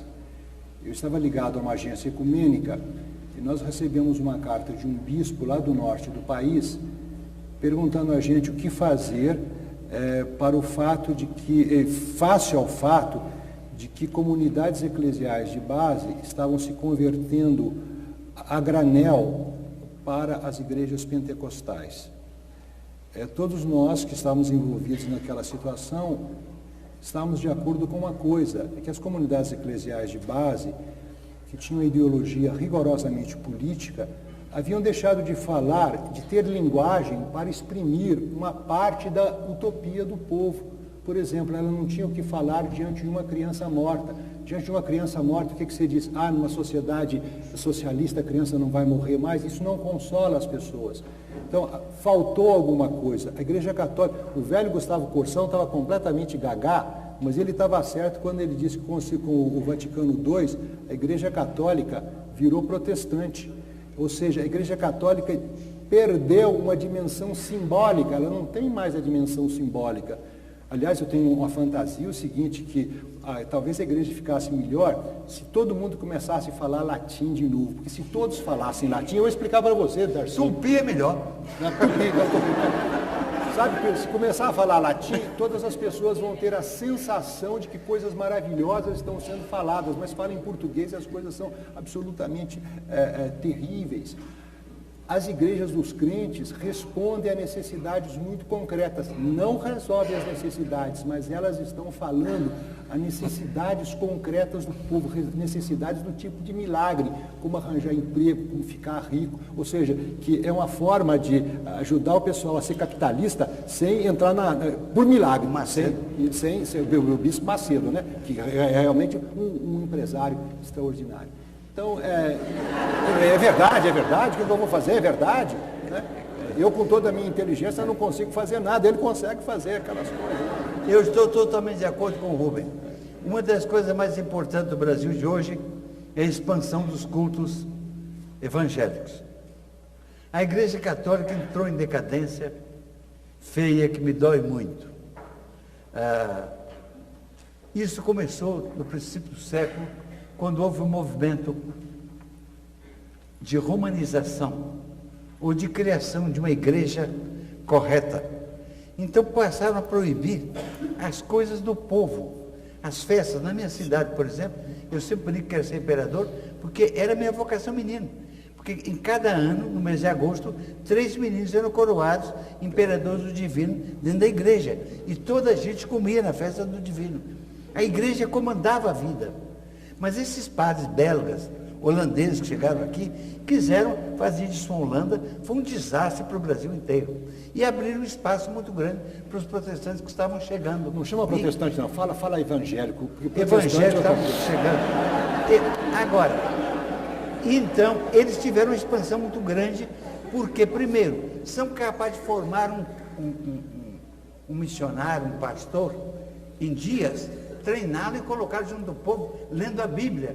E tem um livro prodigioso, literariamente, para ler, para um povo que, mesmo quando sabe ler, não tem o que ler. Então, isso teve um efeito tremendo, o encontro do Brasil com a Bíblia e a sabedoria popular. Num dos meus romances, eu romancei uma figura desse, que é um cearense meio doidão, que prega a Bíblia a modo dele, que entende a Bíblia como Lutero mandava entender.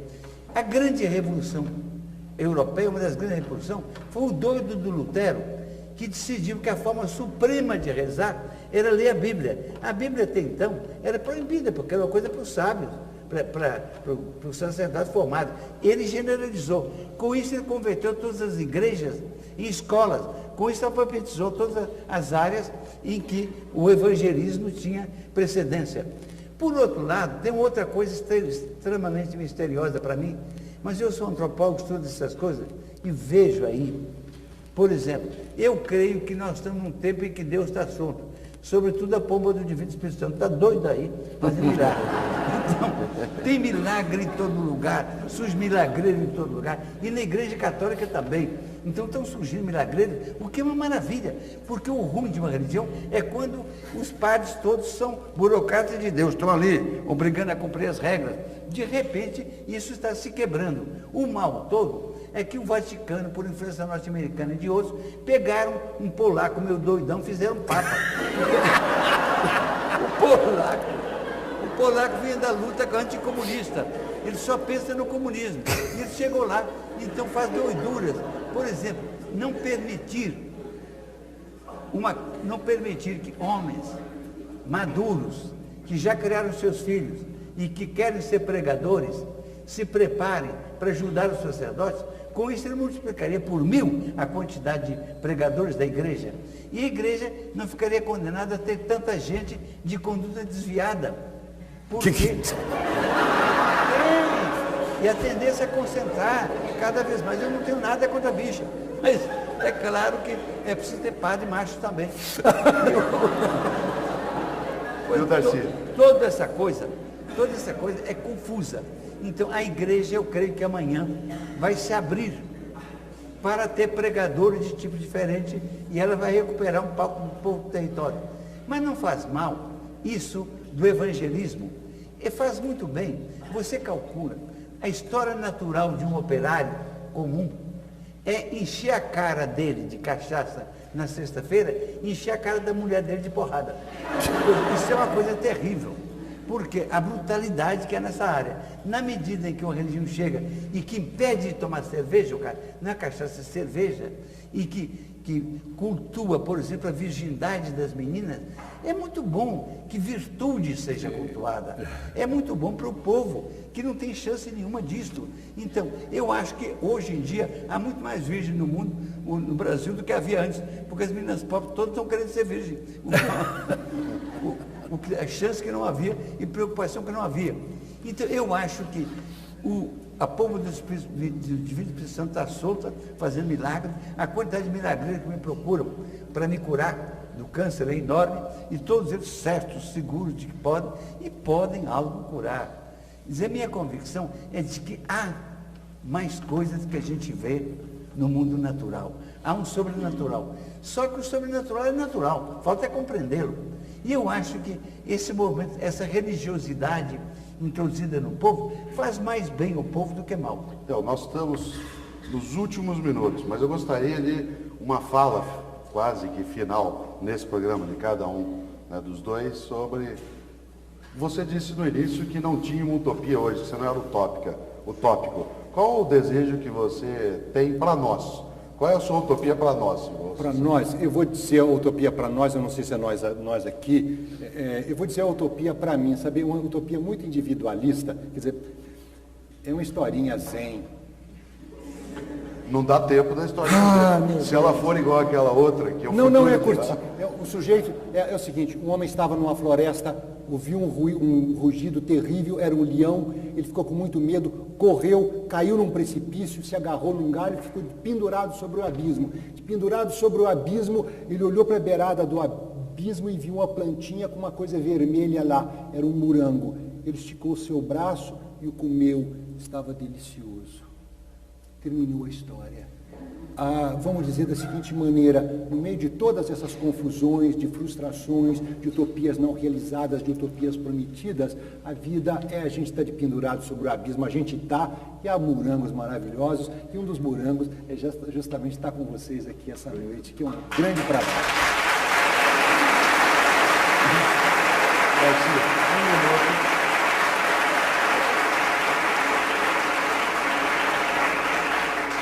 É 1 minuto. Olha, primeiro, me comoveu quando eu entrei aqui o carinho com que vocês me receberam. Eu sou um produto de São Paulo. São Paulo fez minha cabeça.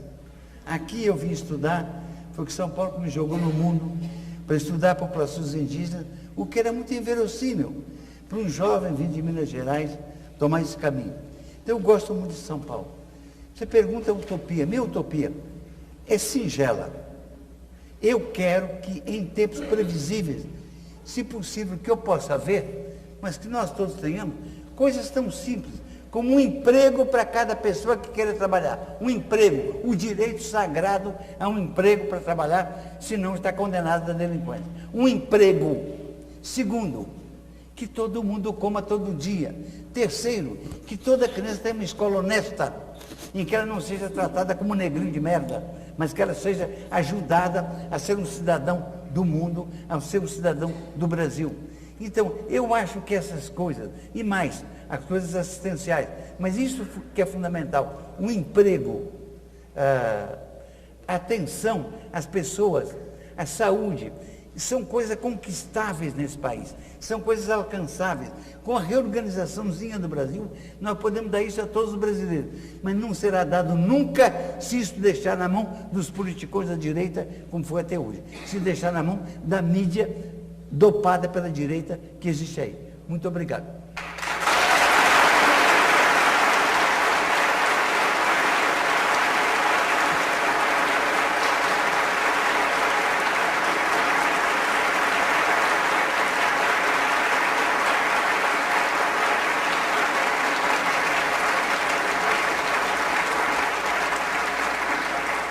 Nós estamos encerrando aqui mais um programa da série Diálogos Impertinentes, uma iniciativa da PUC de São Paulo e do jornal A Folha de São Paulo. Nós agradecemos imensamente a presença de Darcy Ribeiro e Rubem Alves e do jornalista Caio Túlio Costa, da Folha de São Paulo. A todos uma boa noite e obrigado.